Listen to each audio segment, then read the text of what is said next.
Hello, everyone, and welcome to another week of That's a Wrap. This is going to be our third to last episode of this season. Yeah. And we got a big one today. We will be talking about the unbearable weight of massive talent. Let me go ahead What's and your introduce name again? ourselves. What's my name? My name is Austin Jameson. I'm the researcher for today, and then joining me is Anthony Gentry. Hello. Yeah. So, as I've mentioned, unbearable weight is the topic of today. We do have a lot to talk about. So we have we have 4 trailers that we want to get through. We had 3, and then last minute we just threw another one in. It decided to release right before this, so it was wonderful. Then we have a little mini review from Anthony about The Northman. I planned on seeing it, but I was really lazy. And then I also saw Everything Everywhere All at Once. I'll give my mini half of that review. Okay, so let's go ahead and start with one of the many A24 releases. Oh, you gotta love A24. They're bonkers. They are. You got super scary horror films like Marcel the Shell with shoes on. That's gonna be great and very so scary. I don't know if I'm gonna be able to sit through that one. Also, correction. Yes. It's the 4th PG A24 Yeah, movie. right. I was looking this up, and I said wrongfully it was the 1st. I'm sorry. How dare you? No, my reputation is gone. Well, apologizing for it certainly erases all of that ever being said. I never said it. Bodies. Not what I'm expecting from an A24 movie. Yeah, it looks like. They even say that in the trailer it's a satire. Yeah. Of kind of Gen Z and how we kind of deal with things. Right. And it's a murder mystery. Yeah. With Pete Davidson. Yeah. His face is kind of plastered over it, and I'm sure. I'm not sure, but I would argue that's directed somewhat because of the Pete Davidson lore that's everybody cares about in the past year or whatever. Do you want to guess who the killer is based exclusively off the trailer? Yeah. Pete Davidson. It's gonna be Pete Davidson because he said it'd be too obvious for me to be the killer. Yeah, so it's gonna be him. Yeah. I don't know. It doesn't look that good. It looks. I will say, it doesn't look like it knows what it's doing. I think it knows exactly what it's doing. I don't know. It hasn't captured me at all. Yeah. Okay. I thought this trailer was very unique to say. Also, this comes out August 5th. Okay. So, cool. Who knows? By the time NK comes back, could be our first review. Who knows? But yeah, I thought it was a very unique trailer, very different from a lot of things we've seen, especially even from A24. It seems very different. Right. It kind of reminds me of Thoroughbreds, which kind of tackles this satire of the younger generation while also murder. I am going to be cautiously optimistic going into this. Fair enough. It gave me the vibes of the newest Scream movie. Yeah, I was thinking that too. Where it's just kind of like a meta horror, whodunit, as they I think claim this will it to do be. it better. I think it'll do it better. I'm hesitant just because of I don't know. I think the humor is not going to land because there's a 4-part bit in the trailer where it's bro, you're you're triggering me. You're silencing me. Right. Why are you making this about you? I thought that stuff was funny, but I do see your point about having that stretched over a hour 35-minute movie. Right. It could get worn out. For that to be one of the main talking points of the trailer is what I'm hesitant about. I'm sure it'll still have its A24 sauce to it, but I don't know. I'm not sold. I think it looks kind of cheesy right now. I can see that, but who knows? It comes out in August. We might be doing a review of it in our 3rd season. Is it 4? Are we counting the summer as? So in our kind of planning board, I put that as a bonus season because it's only 4 episodes, I think.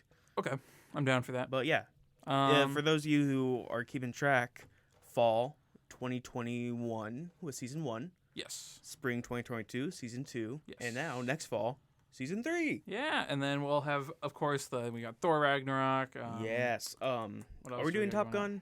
I don't think so. There's a chance. I personally don't have much interest in it, but I might still see it. Yeah, we're doing Nope. Right. Right. Another movie we're going to talk about today. Okay. And which is Buzz. Lightyear. Yes. Yeah. And yes. Bullet Train. Bullet Train. Yeah. It'll be a nice little thing. They probably won't be live. I'm not sure if the studio itself will be running. We might do those pre-recorded. Who knows? We'll keep you updated. One way or another, they'll show up on everywhere you listen to us. Yeah.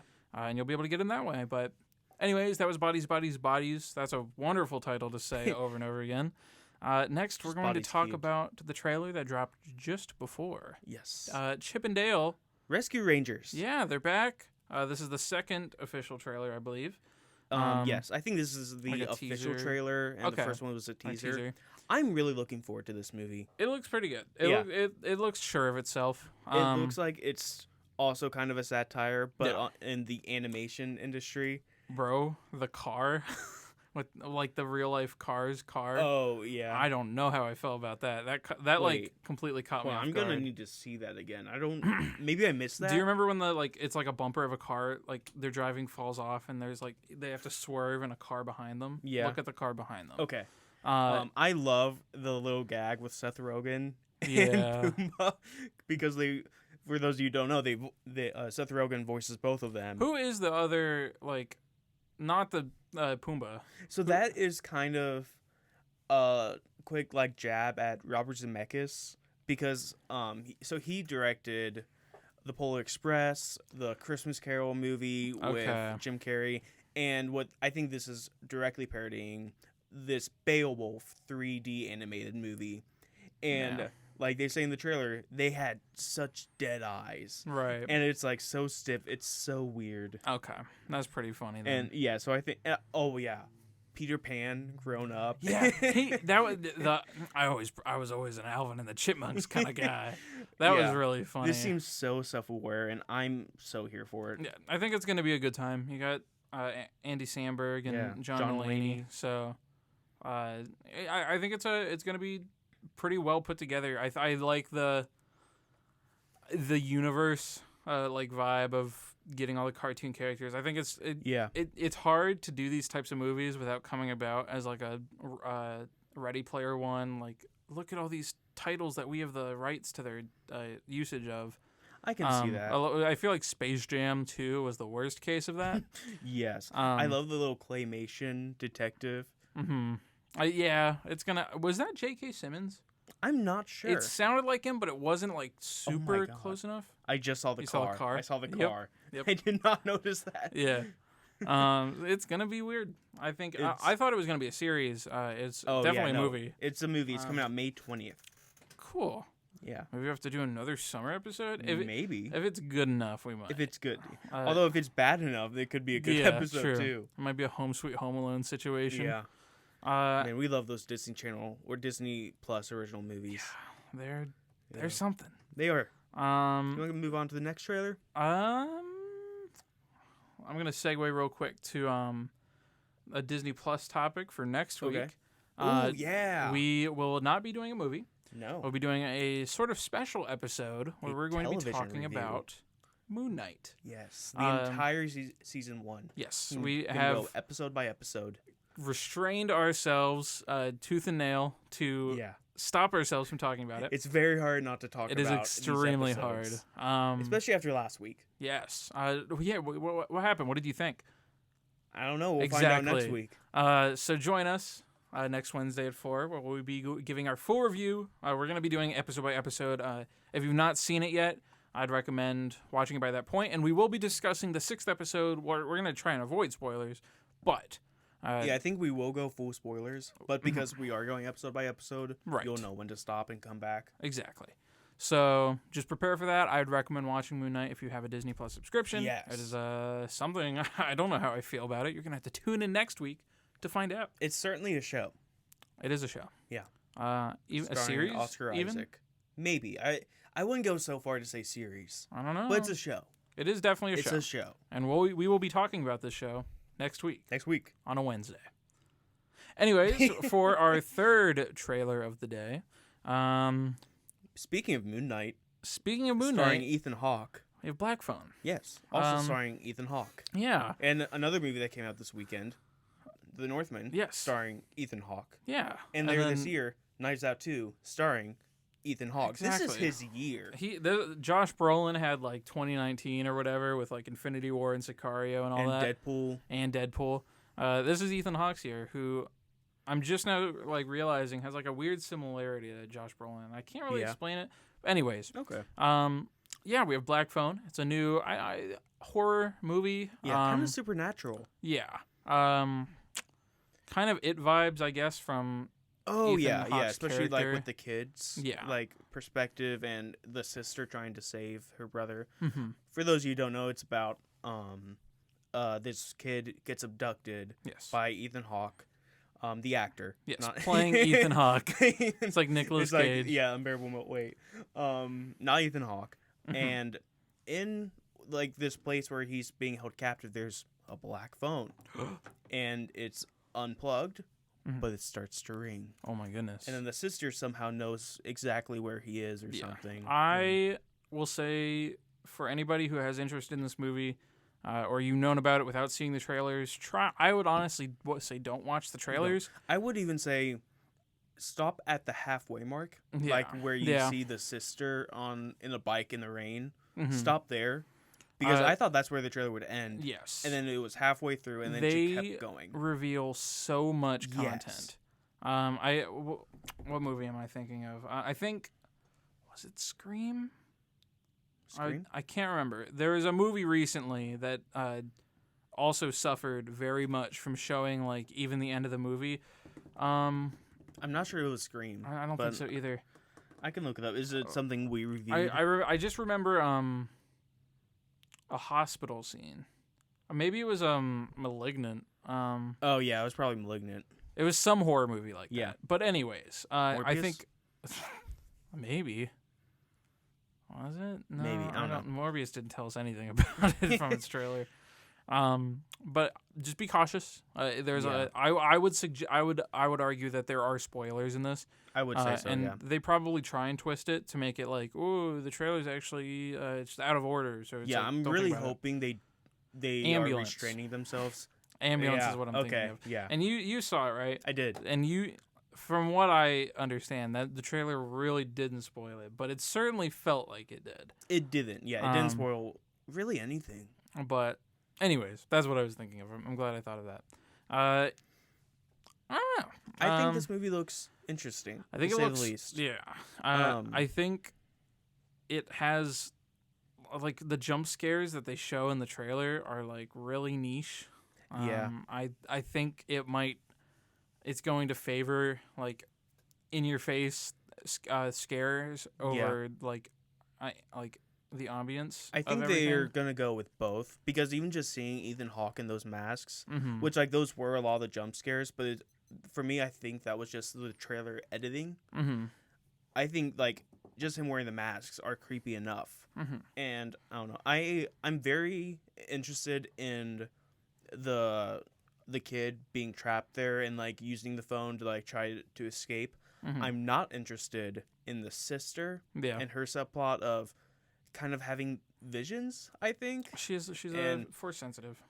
I guess, yeah. She knows that Luke is dangling off the bottom of Cloud City, like where he is, and trying to find him. Like, I'm not so interested in that subplot, but who knows? It could be really good. I'm looking forward to this movie. Bad. Do you know when it comes out? I don't write down dates for stuff. It is coming out June 24th. Interesting. Well, I guess that'll be another one we determine post-release if we do it whether or not. So it'll most likely be a tentative schedule, and we'll keep y'all updated. Excuse me. Yeah, I think the four we listed are for sure. Maybe even Nope. Maybe depending on how we like it, but and then we may add things here and there. Yeah, and if you want to make sure you know when we release these new episodes, follow us at That's a Wrap NCR. Yeah, on Instagram. That's where you're gonna get all of our updates and posts and such. And yeah. So we got one more trailer. We're not even close to the movie yet. We still got too many reviews and a trailer. So let's and a shout out. I got a shout out. And a shout out. Yeah. So our next trailer and final trailer for today is the new Buzz Lightyear trailer. Yes. Just Lightyear.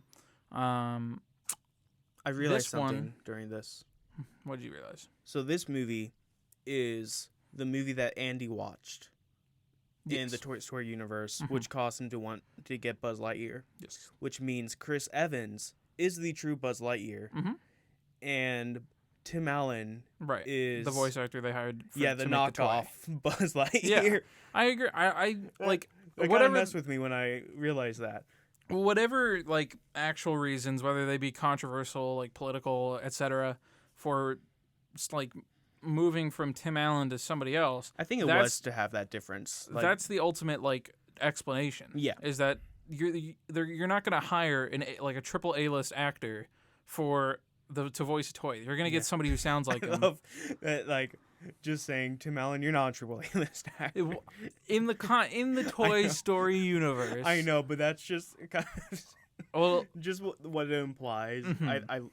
I think it's funny. But I do agree. I think the concept of Lightyear and the concept of any of the movies in a Pixar universe is such like so easy to capitalize on. Do you think they're gonna make a Woody movie? Absolutely. If this does well, absolutely. Oh, who do you think they'll get to voice that? Keanu Reeves? No. I'm a cowboy. They'd probably still just get Tom Hanks. They'll still get Tom Hanks for that. They'll get like Matthew McConaughey or somebody. It'd be all right. Oh my goodness.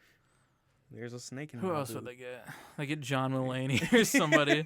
It just completely missed the mark by a mile. But anyway, this trailer. Yes, I liked the trailer. It did. Buzz Lightyear travels 60 years into the future. Yeah. Accidentally. I wish I didn't know that. I think they kind of hinted at it. I thought they did. Yeah. Because on a whiteboard or something, it has like time dilation and risk of whatever. Yeah. I thought it was going to be he travels to the future, but the people that used to be his friends who he worked with have turned into the bad guys, except for the one partner. Yeah. But in reality, he just travels 60 years in the future, and then Zurg has come and taken over. Right. It's not that like, oh, the agency I used to work with are now evil, which I think is a little more interesting. Yeah. But it's also basic. So. I'm really not a huge fan of that plot or that device. I thought you were gonna say like Toy Story. No. And we're gonna have I don't know. I don't argument. I don't like the cliche of going in the future and all your friends are dead and now you have to now you're just expected to be okay. It's literally the second time Chris Evans has had to play a character like that. It is. I think they're going to deal with it though. Because this is Pixar, and they do that. I know. It's probably going to be like a metaphor for grief. Well, technically, this is like a film inside of a Pixar movie, so it's not even Pixar, which means it could be bad. Maybe Pixar is a studio in the Toy Story universe. Well, if this movie's a flop, then they have an excuse because they like, could say we didn't make Pixar. this movie; it was in the Toy Story universe. It's the same people who made Planes. That wasn't us. Do you think this will have an end credit scene where it's like Andy watching it at the end? Like the credits will pan out and it's like little Andy with his his weird CGI baby face. I hope not, but that'd be great. Yeah. That's really it. Yeah. I'm still excited for it. I'm very much looking forward to this. My expectations I've lowered. Oh, okay. Just to be careful going into it. Oh, by the way, Taika Waititi is in this. That's he really is, cool. Isn't he? Yeah. Right. Yeah, I completely forgot. I heard his voice. He plays their little kind of Suicide Squad. Yeah. What are we? Some kind of Lightyear Squad? We can cut that out if you want, Anthony. But that's our trailers. Yeah. Do you have anything else about any of these you want to No, say? I am good. I do have a shout-out, though. Yes, we can start with that. Most recently, I'd say this a lot, but one of the best shows on television has come back for a new season. Yes. How I Met Your Mother. I mean, they did have How I Met Your Father. Yes. And that my was bad. Right. I'm so sorry.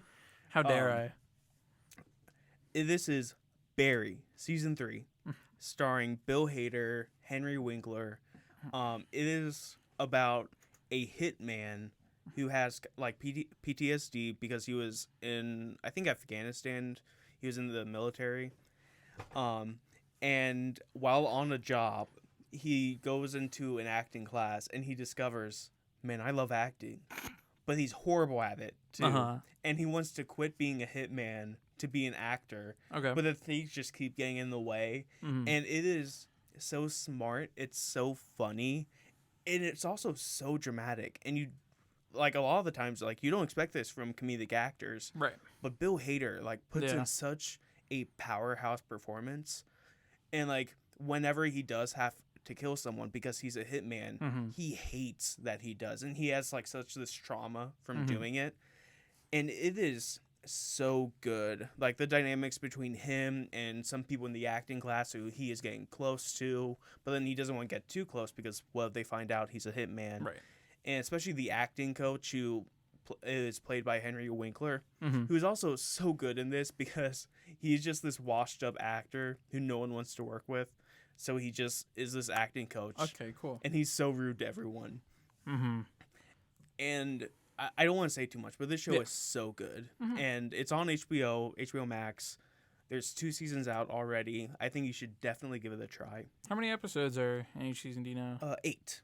That's not too bad. Yeah. Or is it like hour-long episodes? About like 30-ish minutes. It's That's not that not too long. bad. Yeah, it's Okay. really quick. It's really good. I might just have Go to watch it. take a look at that. Especially if you don't watch any episode, watch the season 2 episode Ronnie/Lily, Okay. because it's so wild and Mhm. so out there, but it's so amazing. Yeah. Yeah. Well, So watch Barry. absolutely. We now have 2 mini reviews, and then we'll get into the main thing. We Yes. promise we're getting there. We will. Do you want to start with mine since we've kind of talked about? Yeah, let's do yours. So, I believe either in the last episode or the episode before that, Anthony discussed a recent A24 release. Another A24. Recent, I think it was like early March it came out. I think April. Well, now I'm going to look it up. 1 second. Everything, everywhere, all at once is what we're going to be talking about today. And it released March 30th. So not early March. But Not April. when did it go wide? Because Is that that was not wide? limited. It says USA. on Yeah, Google. but limited in USA. But then Oh, it. I don't know. I'm watching it in the USA. But I watched it. I gave it Yeah. a try. This movie is the first in a while, I think. Let me go ahead and check my letterbox real quick to verify this. Yeah. That gets a 5-star. Oh, I was This- worried you were going to say that gets half a star. No. This movie was phenomenal. Did you like the Pixar reference that I kind of alluded to? Oh my god, absolutely. Yeah. This movie has such a good control over its the flow of its narrative Yeah. and the elements that it uses. It's insane. It is an insane movie. It's so wild, but so original. It is. You should go out and watch Swiss Army Man. Mhm. That's part of like the movies I recommended to you. It's by the same people who made this. Right. Yeah, this movie is so just wonderful. I've not seen anybody really talking about this. Yeah. And that baffles me. Did you have any of the problems that I talked about? I had no problems with problems. this film whatsoever. My big problem was just the length. And Really? I thought it was perfect. Yeah. Every movie Maybe that I I've should seen, just go out and watch it again. every movie that I've seen in the past, like maybe month or so, or like months, has me checking my watch like Yeah. halfway through. It's like and doing the math where it's like if this is an hour and 47 minutes and I had like 20 minutes of previews and it Yeah. started at 3:20, and me like trying to like math my way out of the theater. Mm-hmm. This had none of it. Not a single moment was I bored. Oh yeah, you are never bored like, in this movie. This is like a multiversal kind of thing as it's Yes. shown in the trailers, and the ability to intercut their like every scene how they need to with it, and I'm stuttering because it's truly like just great. Every element about this movie was it like so finely crafted, and it shows. I love how it is so confusing at first. I You have no idea disagree. what's going. Well, Well, I think that plays to a strength of it mm-hmm. because for me, I was like, it was hard to get a grasp of okay, how are they doing this and how does this work? Mm-hmm. But then the more they do it, Mhm. and like the more like action scenes there are, and the more they explain it, Yeah. and they do show don't tell. They like show you how this Yes. is happening, and the more they did, the more I was like, oh, that's how it's working, and Yeah. then it just clicked, and I was like, oh, I completely know what's going on now, and I think that just plays to a strength of these directors who know exactly what they're doing at all times and how the audience is going to respond and how they should help the audience understand and carry along with this movie. I think this movie like takes the award for most natural like explanation of a time travel / multiversal like leaping concept. Yeah. And it does it in such a like organic way because I would say it starts off, but it does like almost word for word explain what you're doing and how it works. It does, yeah. And it can it for me at least like it's a lot at once, but them showing you and like they tease you up to that point. Because they'll do like these random things that doesn't really make sense, and then they'll take the extra step, and later you'll realize that's why they were doing those things earlier on, and you get that so much. And the mixture of like actual just plain like drama and storytelling in terms of every character's relationship to everything. Like this movie has it all. It does. It is. And the themes of just like kindness and nothing matters, which is a wonderful thing. Like it's how you look at things, like your perspective on things. That's one of like the big themes of this movie, and I love that and how they deal with it. I absolutely agree. I was terrified like during the last 20-30 minutes of this movie that like it was going to fall on its face. It was going to make some like weird dramatic choice to like not satisfy what I wanted to happen, but it absolutely carried through. Yeah. And it does it so powerfully that the whole final act is so amazingly orchestrated. It is. And I'm not going to spoil anything. If you're listening to this, please go watch it. I don't know if it's still in theaters. It was when I watched, and that was a couple weeks ago, or maybe a week ago. It is, but very few showtimes. Yes. If you are listening to this, no matter the time, if it's online now, like rent it or buy it, look it up, watch it. Yeah, it looks like it'll be in theaters at least until next Tuesday. This is one of those movies where you just have that kind of gut response that, like, you know this will be used as an example in future film classes. I want to definitely go see this again in the theater if I get a chance. This movie has, like, amazing storytelling. It has humor, which is, it, like, nails almost every beat somehow. Would you say it's your favorite movie of the year so far? Yes. I agree. In a heartbeat. It is completely steals the show. I absolutely cried like throughout the final act. It's then so you'll love Swiss Army Man, because do you know the premise of it? I have no idea. I don't know if I should even tell you. I mean, I knew. I wouldn't. I went into this completely blind, and I'm going to go into that completely blind. Okay, and I'm so going I won't to say lose anything, my mind. But it's I cried during that movie too, because it's also so wonderful, because this movie is about just kind of living life. And Swiss Army Man is finding a reason to live your life, and it's so good. Yeah. I'll give you my Showtime details. I'll do that immediately. Okay. But anyway, just another watch this. movie. It's so good. I'm sorry. This is my final. Yeah, we are halfway through. Yes. So maybe we should move on. Yes. Please watch this movie. It's so go good. watch it. It's so good. The Northman. Yes. I watched this over the weekend. You did. It is just a revenge film, and I thought it would be. I don't know how to even explain this. I've not seen it, but, so this is completely blind. Yeah, basically, it's kind of set in the medieval area. This guy is like Hamlet, like the Lion King. This guy witnesses his uncle kill his father. I mean, Lion King, that doesn't happen. And then he goes away. Comes back. It is Lion King. I didn't even think about that. Yeah. I guess Hamlet. It's sure. Lion King. Lion King's better. Lion King or Hamlet took it from them. Yeah. Screw you, Shakespeare. You stole from Lion King. Okay. And then he comes back stronger to kill his uncle, or just like take back the throne. Yeah.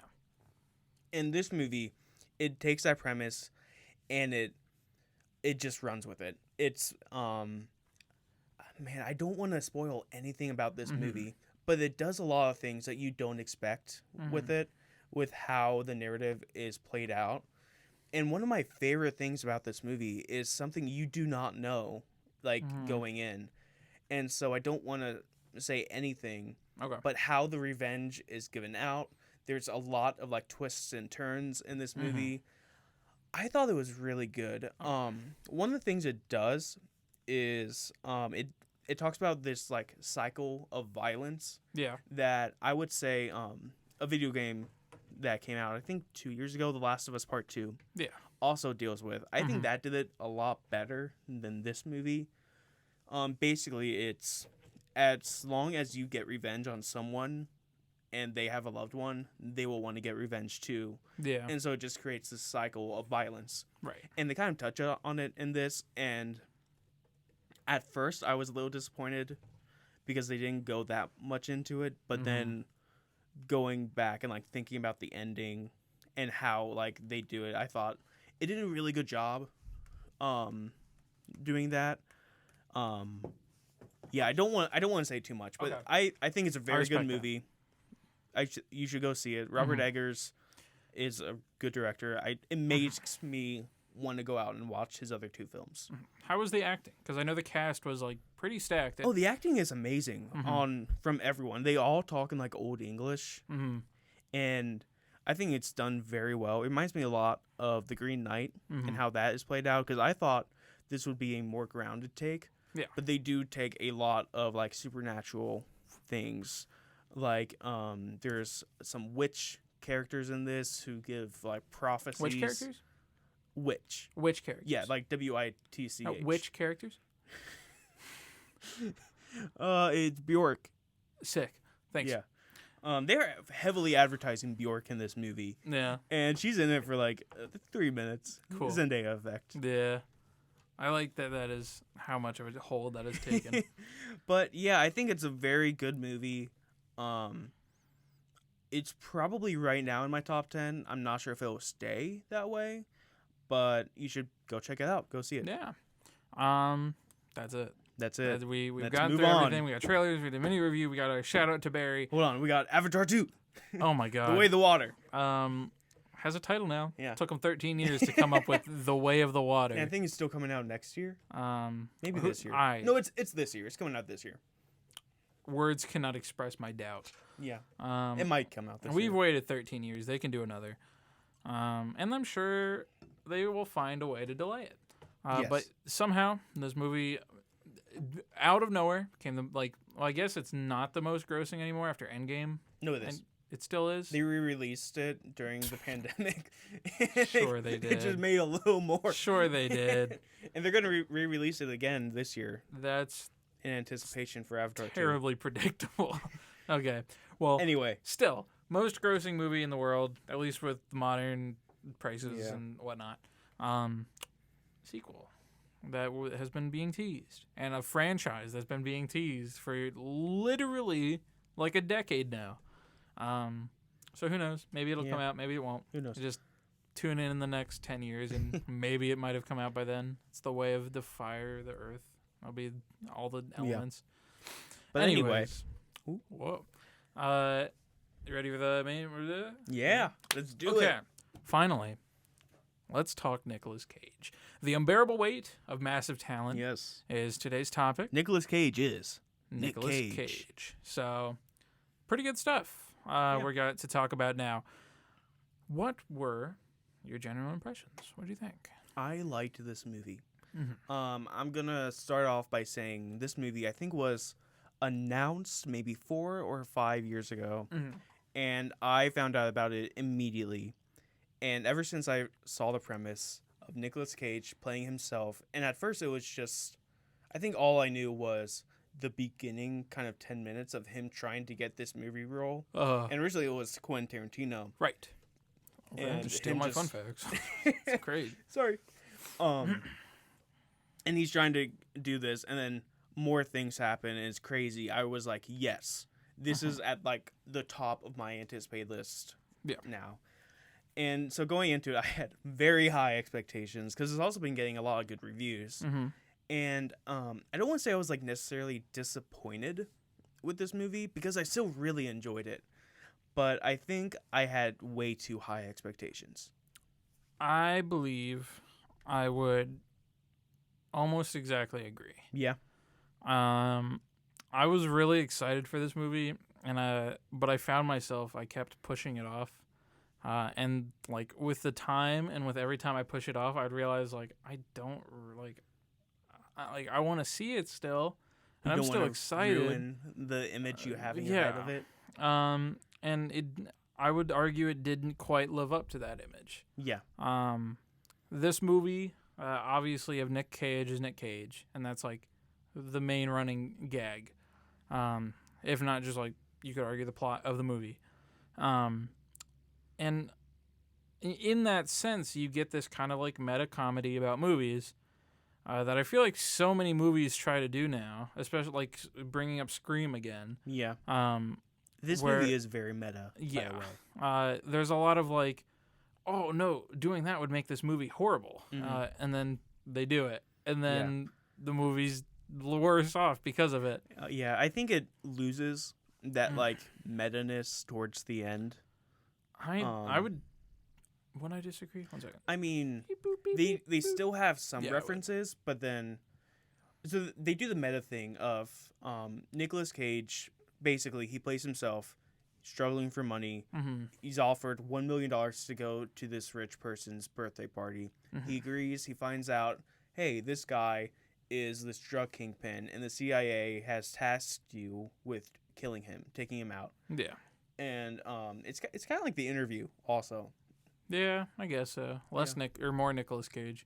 Yeah, but like along the way, Nicolas Cage just finds this kingpin played by Pedro Pascal named Javi, to be utterly charming, and he like kind of falls in love with Javi, and Javi falls in love with him, and they become the best of friends, and they start making a movie. Yeah, and as they're writing the movie, the events that they talk about happen in real life. Yeah, but then along the way, they're the kind of commentary wanes off, and they're like, oh wait, no, we're still in movie. Let's kind of have this pick up the plot again, which for me, I feel like the main plot of, oh, the CIA has tasked you just should have been like a background thing that drives the comedy and the meta-ness of Nicolas Cage at this thing. And they do it at first of him just doing this mission of like planting a bug in his house, and he's like almost about to die. He's just like action, and then he wakes up because he's in a role now. It's method or a trade actor. Yeah, and so I thought that was good, but then as it keeps going, it just loses that kind of charm. The title of the notes, because I thought I was typing, but it was actually the title, was Too Serious. Yeah. I think this movie, like, this was mostly near the beginning that I had my main problem with it. But I didn't like the direction that they were taking of making this like an actually serious, dramatic, overarching story. Because it's definitely still mainly a comedy. Are you talking about, like, him and his family? His family. Okay. I would say that's, like, one of the like weaker parts. It's one of the most cliche things you do in a movie.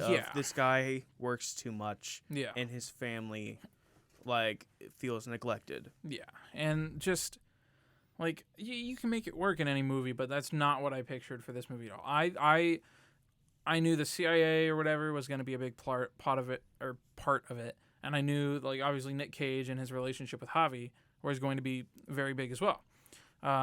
What I didn't see happening at all was the family plot. And I feel like that hindered any, like, comedic, like, or it didn't hinder the comedic moments directly, but it restrained the movie from being funnier. Because suddenly you introduce this, like, sentimental plot that you need to, like, follow through with at the end. And I don't know. It didn't quite land for me. It was still okay to the, like, level that it was in the movie, but it felt like an unnecessary like fraction. I agree. Also, the CIA agents are played by Tiffany Haddish and Ike Barinholtz. Yes, they are kind of wasted in this movie, especially Ike Barinholtz. Tiffany Haddish is like the main CIA agent, and they have funny lines in this movie, but they mainly are just in the background or like on a phone call talking to Nick Cage. Right.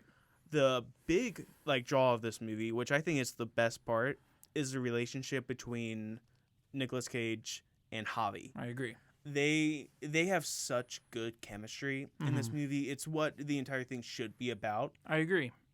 And it should be more about like the struggle of him like knowing that he's this horrible guy, Right. but I love him so much. Exactly. And then they kind of do a twist. It's like, hey, he's not all that bad.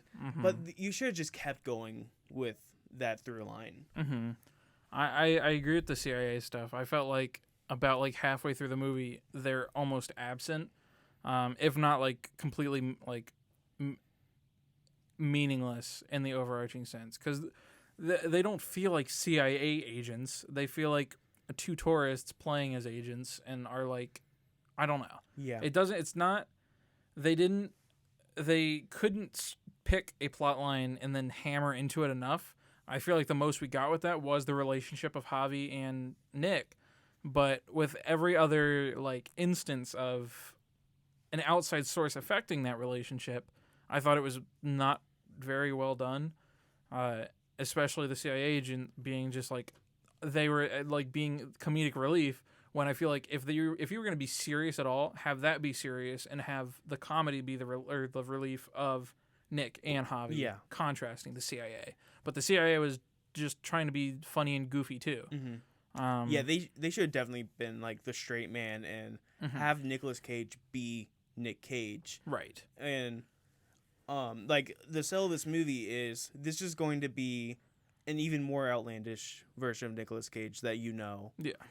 And they don't really do it. Like even towards the end, he becomes kind of this action movie star. Yeah. And he has been that in the past, but I more wanted him to like he kills people in this movie. I don't think that's a big spoiler because he's fighting a drug kingpin. Yeah. And when I was watching, I was like, that's just a regular guy who just shot and killed someone, and he's okay with it. Yeah. I would have loved for him to like just start maybe using acting and something. And like they kind of do it like, oh, you gotta run to that place. I can't run. Yes, you did. You ran in National Treasure. Yeah. And it's like, oh, you're right. Yeah. And stuff like that was funny, but they just served as little throwaway gags instead of serving like the whole plot. I agree.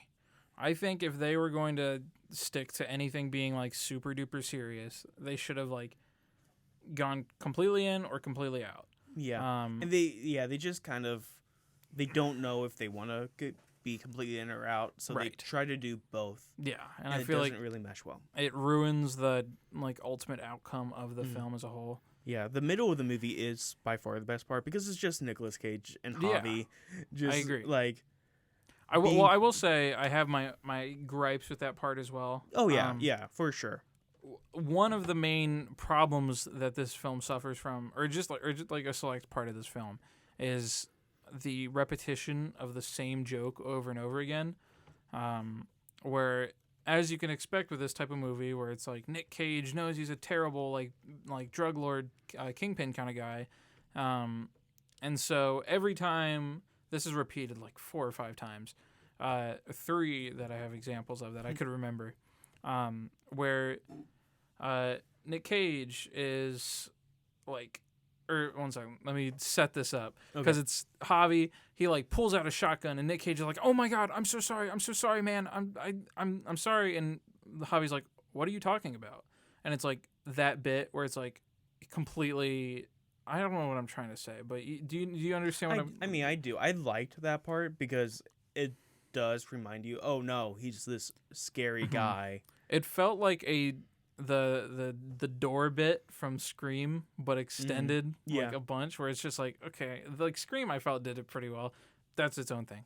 But with this, like, I got the point of the fake outs every single time, but it just got, I was annoyed by the third time.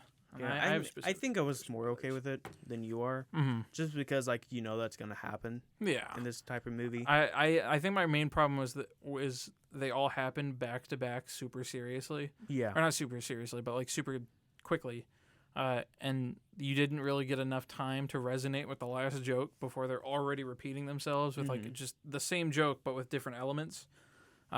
And I feel like they could have executed that a little better. I want Nicolas Cage to be more crazy in this movie because that's what they promised you. Like, there's a whole scene where they are on acid, and they're like kind of running through the city, Mm-hmm. and I thought that was good. I laughed at that. And there's another scene where he's like playing a character to trick someone, Mm-hmm. and he's like kind of playing it up, but then he immediately falters. Yeah, And I just wanted to see him play it up even more I agree. and just go for it, like when he jumps off the cliff or something. I'm naming a lot of examples, but these are just like very few and far between of the actual movie. Mm-hmm. And I mean, I agree. yeah, I think I just want more. I definitely think that the big problem with this movie is the commitment of any scene, because they probably didn't want to go too far with any of the like crazy Nick Cage stuff, because they were like, well, what if people don't like that? Yeah. And they didn't want to make him like too kind of calm and like just kind of chill, because what if people don't like that? Yeah, and then they didn't want to go too far with Javi, Yeah. because they're like, what if he becomes too bad and people don't like that? Mm-hmm. But then they're like, well, we don't want him to be too good, because what if the audiences don't understand that he's still a bad guy enough? Right. So then it is a hard line to walk. Mm-hmm. I'll give them that. It's very like hard. Yeah. But they just didn't nail it. I agree. One of the aside from the content of the movie itself, I'd say the performances of everyone or at least Javi and Nick Cage, was very good. Yeah, it was. As we've said before, their chemistry is the star of the show. I really liked most of my notes on here are just lines that people said that I'm not gonna say. Yeah, but I really like them. It has some weird like editing, too. What do you mean? Just kind of so when they're on the acid trip, they try to go over this wall. And, the whole joke is that the wall just completely ends. But as Nick Cage is trying to pull up Javi, Mm-hmm. you see Javi grab the hand, but you don't see Nick like pull him up. Mm-hmm. So then he lets go, and all you see is Javi fall.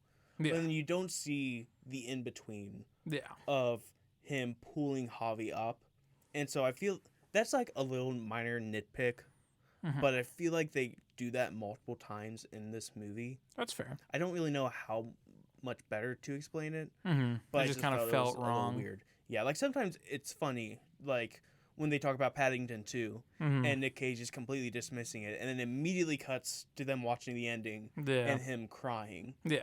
I really liked that bit. That Yeah. was one of my notes is just Paddington 2. Yeah, that was a good bit. Personally, for that part with the wall, I thought cutting as soon as he fell was pretty funny.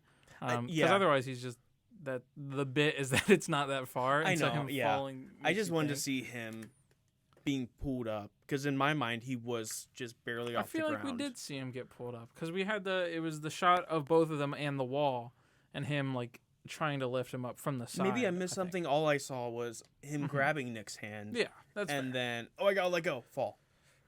Oh, excuse me. But yeah, let me see. That's a really minor nitpick. I know. I'm just. We're saying a lot of bad things about Yeah. the movie. It's ultimately not that bad. It is. It isn't. Just make sure your expectations aren't through the roof. Because ours were, Yes. and we were let down. But if you have good expectations, you'll like this movie. If you're a fan of Nick Cage, Yeah, you'll probably they like reference this movie like as well. almost all of his movies. Yeah, except the I pile of throwaway movies he did in the past few years. I feel bad. Not. Yeah, they didn't do a Willy's Wonderland, did they? No, That's tragic. they did Mandy. Yeah. Well, I feel bad not having seen like the majority of his movies, because fun fact, this is the 100th movie with him as a leading like actor. Wow. That's probably true, according to my very reputable source. But yeah. So he's done a lot of stuff, and I feel bad that I've not seen a lot of the major ones because there's not that many jokes. It's have you seen super Ghost going on. Rider? They didn't talk about that either, did No, they? but that's his major one. Yeah, it is. That's like his breakout role, Ghost Rider. I forgot about And Ghost that. Rider 2, Spirit of Vengeance. I feel like National Treasure is like maybe the one people most know him for. I would argue. I think Face Off. Like Yeah. Ghost Rider was a joke, but Yeah. I think Face Off Yeah. is kind of like the biggest one, and they lean heavily on Face Off in this movie. Yes. They really do.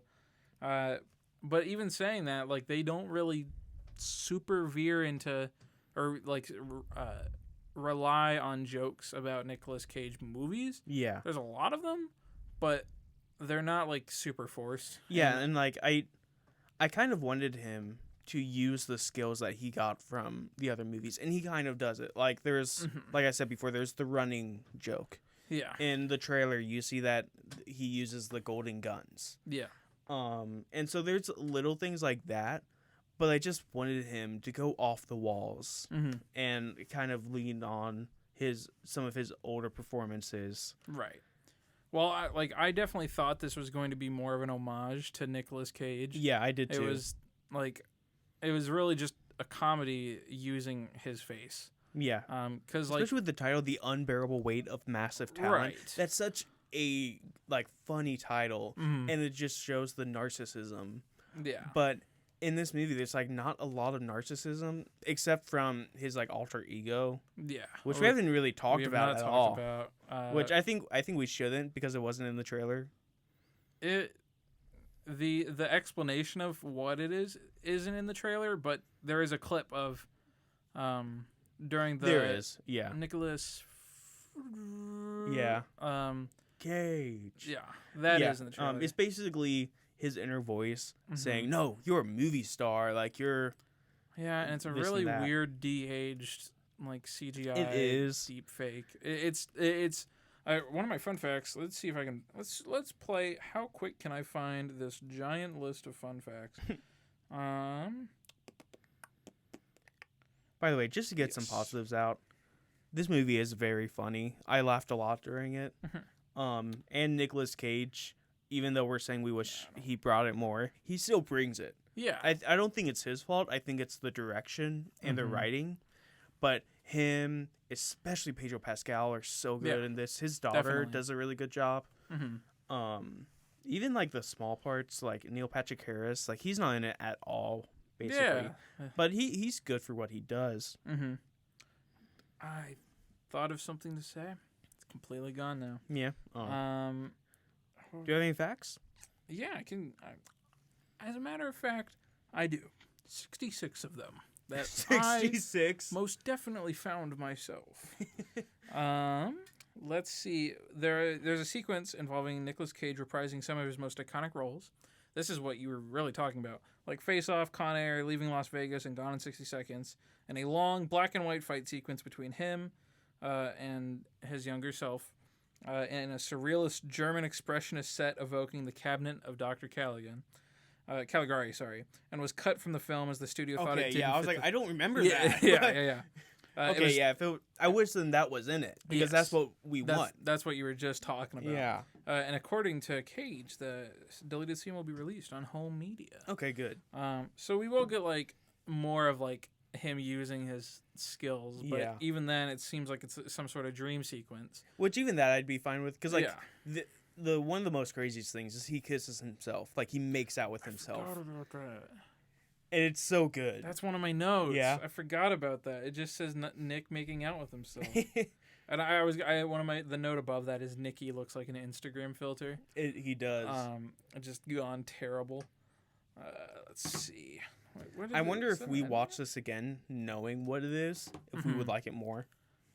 Probably. I need to give it time, though. Yeah. Because I'm currently... I watched it yesterday, and I'm not really riding the high that I thought I was going to be. Yeah. Let's see. So, in reading the script for this, Nicolas Cage thought that Javi was the best written character, and he asked if he could trade parts so that he could play his own biggest fan. That would have been so good. And then eventually Pascal was cast, and Cage stopped persisting. But I would have loved that. That would have been a whole different level. I know you're supposed to do research, but I saw this one headline of they wanted someone else to play Nicolas Cage. Yeah. Do you have that fact? Let's see. Are you just scrolling on the... I'm control F'ing. Let's see. You talk about whatever you know. So they wanted to get Daniel Day-Lewis to play Nicolas Cage. Imagine the method acting he would do. Interesting. I know. 1 second. I gotta check something. Oh my goodness, I should have organized this so much better. I swear I'll get better.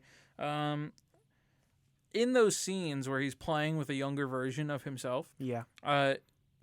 There is 2 actors for when Nick is playing the young one and Nick is playing the old one. Yeah. And it's somebody named Nick Whitman and Andras Korksmaros. I am butchering that. My apologies. Sorry. But they both kind of look like Nick Cage just enough, and I think that's really interesting. But yeah, they were like the stand-ins for like when they weren't being spoken to, and they need like just a CG, like a face to apply Nicolas Cage to. Were they like the same stand-ins as for adaptation? Yes. Oh, awesome. A similar method of photo doubles was used for adaptation. I completely forgot. He's going to play Joe Exotic. Is that the guy from the Tiger King? Nicolas Cage? Yeah. Why? I love Nick Cage. He's also playing Dracula. I can see that. That checks out. Or no, actually, I think Adam Sandler should reprise his role. Have you seen Pig? Pig? Yeah. Have you seen Pig No, yet? I've not. It's so that was good. one of the like top movies. Yeah, last it was year, one right? of my top 10. Yeah, I've not seen that. Still Who on is Hulu. that? Nick Cage. Oh, Nick Cage. Yeah. That's Nick Cage movie. He says, and I agree. Like he thinks it's his best performance. Well, yeah. Actually, Nicolas Cage developed a personal friendship with David Gordon Green, who replaced the cameo of Quentin Tarantino. Quentin Tarantino was supposed to be in this. Yeah, what? I had no idea. That's absolutely crazy. While working on Joe in 2013, Joe's the name of the movie, not Joe Exotic, to be confused with what we were just talking about, which Cage still calls he was the director of that, the most personal movie he has made. So Cage requested that David replace Quentin Tarantino. Oh, awesome. Which is why he's in it and not Quentin Tarantino. And also probably Quentin Tarantino was busy or doing Quentin Tarantino stuff. I hear it was because of COVID. That checks out. Let's see. Pedro Pascal. I wish these had sources because I feel bad just reading them. Yeah. One of them is just Pedro Pascal replaced Dan Stevens. And that's Dan Stevens. That's the whole thing. Yeah. That would have been 1 sec. different. That absolutely would have been. It is 5 o'clock. It is? It is. Holy crap. How would you rate this? I gave it a 3.5 on Letterboxd, so probably like a 79, 80 right now. Yeah. Well, that seems harsh. 84 really? Okay. is what I would give it. See, because I was going like 7.5. Mm-hmm. Well, yeah. I think I still really enjoyed it, and I think I'm just covered with layers of like expectations. Mm-hmm. Like I free guide this. Yeah, because these are both really good scores still. Yeah, and like even I feel like my score will go up, like maybe to an 8 or even 8.5. Who knows? Mm-hmm. With more like rewatches. Yeah. Just right now, I was just a little disappointed. Mm-hmm. But well, I would still recommend it. Yes, just keep your expectations in check. Especially if you're a Nick Cage fan. Yeah. But who isn't? Who isn't? He has so many movies. You have to like one of them. One of my fun facts, which I don't know if it was a fun fact, but it's just something in his bio. Yeah. Is, well, in real life, he has 2 sons. Yeah. His oldest one is 25. His youngest one is 15. And he's having another kid. Yeah. I have no idea how I feel about that. I can't imagine having a 25-year age gap between your youngest and your oldest kid. That's shocking to me. Yeah. So that I don't know how to feel about, but he was pretty good in this movie. So that's it. What do you think the audience and the critics score of this movie was? I think the critics are going to be similar to you. Okay. I'm going to go with 86%. 86 critic? Okay. I think the audience is usually higher. Mm-hmm.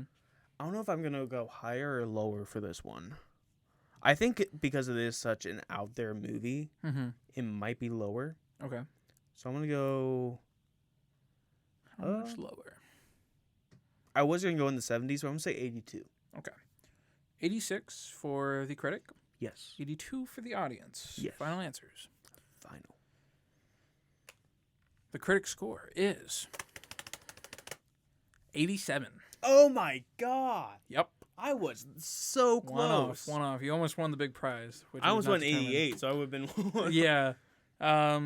Audience score. Yeah. You said 82%. I said 82. It is. Also 87. It's the same exact score. Okay. I've never seen this before. But the critics and the audience agrees. Little do you know, I'm looking at the scores right now. No. Well, I just refreshed it, so I'm pretty sure this is right. Yeah, it's still 87. Can I guess the critics' consensus? Yeah. I think it's smart, funny, Uh-huh. and wildly creative. I'm laughing because it's like really accurate. And then I think far. they're gonna give the title of it next. Mm-hmm. After a comma. The Unbearable Weight of Massive Talent presents not Nick Cage, Nicolas Cage. Full name? In peak Gonzo form. What does Gonzo mean, Anthony? I don't know. Interesting word to come up with yourself. Dash. And he's matched by Pedro Pascal's scene-stealing performance. Read critic reviews. Read critic reviews. Whoa, what was how that? Close that was the last part. That was pretty crazy. Yeah. No, you were pretty close. Yeah. You forgot to mention that the title was italicized. Oh, dang it. But you know, you were pretty close on the critic score in that. So I guess. Can you buy this right now on Vudu? Can you? It says buy on Vudu. I think that's what. I don't know. I probably wouldn't. I just go to the theater. Oh, you can pre-order it. Interesting. How do you pre-order an online movie? Yeah. I guess. But that's it. That's it. Yeah. Next week we will be reviewing Moon Knight, as we've already said. Very excited. We've the full season 1 and only season 1. The only season of the show. Yes. Besides talking about Thor, this is the most we'll get to talk about MCU this season. Are you sure about that? What have we talked about? Doctor Strange. Yeah. The very next week. Okay, to be fair, we haven't like sat here like Spider-Man every single episode and just like Doctor Strange talked about what's going to happen. A new TV spot came out last week. You want to talk about that? Or not last week, like a few days ago. I've been stopped watching the trailers for it until it comes out because when they get this close, it starts to get like. I mean, we talked about like Morbius. Invisible Punch. That's kind of MCU. I don't care about Morbius. Hashtag Morbius sweep. Hashtag Morbius sucks. More like. Yeah. I'm see our review for that. We kind of went into it. Yeah. Like we bashed it a lot. Usually when we have a bad movie review, we have a good time and like we make fun of it. Morbius was just bad. And this one, it was just so bad. Like we could. Like, it's already out of theaters. It is. It left theaters at the same time as Spider-Man. Are you sure? It left our theater at least. It is not being shown at our theater anymore. Oh no. Oh, you're right. Yep. It's already gone. Oh, no. It left the same week Spider-Man did, who came out in December. Oh, no. And so we'll go ahead and wrap everything up. That was Unbearable Weight. See it. It's pretty good. Yeah, go see it. Have mild expectations, and I think that you'll be in for a good time. Yeah. You can follow us at That's a Wrap, NCR. All right. Do we got anything else? This is a weird that's ending. about it. I feel like we're tired. Yeah, we kind of But yeah, next week we got Moon Knight, so join us there for that. Yeah. Make sure you watch it. We will be talking about the 6th episode and just the series as a whole. And we will. We want you to be a part of that. So find out what we think. All right. Until next week. That's a wrap.